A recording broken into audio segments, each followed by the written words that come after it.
Hi guys, ಎಲ್ಲರಿಗೂ ನಮಸ್ಕಾರ. ನಾನ್ ನಿಮ್ಮ Manoj from Manjula K Manoj M YouTube channel.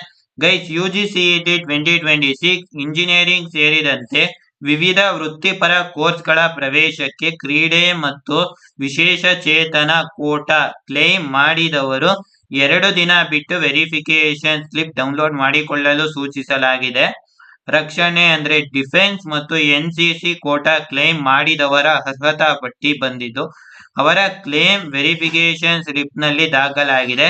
ಆದರೆ ಕ್ರೀಡೆ ಮತ್ತು ವಿಶೇಷ ಚೇತನ ಕೋಟಾ ಕ್ಲೇಮ್ ಮಾಡಿದವರ ಅರ್ಹತಾ ಪಟ್ಟಿ ಸಂಬಂಧಪಟ್ಟ ಇಲಾಖೆಗಳಿಂದ KEAಗೆ ಬಂದಿಲ್ಲ. ಬಂದ ತಕ್ಷಣ ಆ ಮಾಹಿತಿಯನ್ನು ಅಪ್ಲೋಡ್ ಮಾಡಲಾಗುವುದು. ಪುನಃ ಮತ್ತೊಮ್ಮೆ ವೆರಿಫಿಕೇಶನ್ ಸ್ಲಿಪ್ ಡೌನ್ಲೋಡ್ ಮಾಡಿಕೊಳ್ಳಲಾಗುತ್ತದೆ. ಈ ವಿಷಯದಲ್ಲಿ ಆತಂಕ ಬೇಡ ಅಂತ ಒಂದು ಟ್ವೀಟ್ ನ ಮಾಡಿದರೆ ಪ್ರಸನ್ನ IAS ಕಾರ್ಯನಿರ್ವಾಹಕ ನಿರ್ದೇಶಕರು, ಕರ್ನಾಟಕ ಪರೀಕ್ಷಾ ಪ್ರಾಧಿಕಾರ. ಓಕೆನಾ ಗೈಸ್?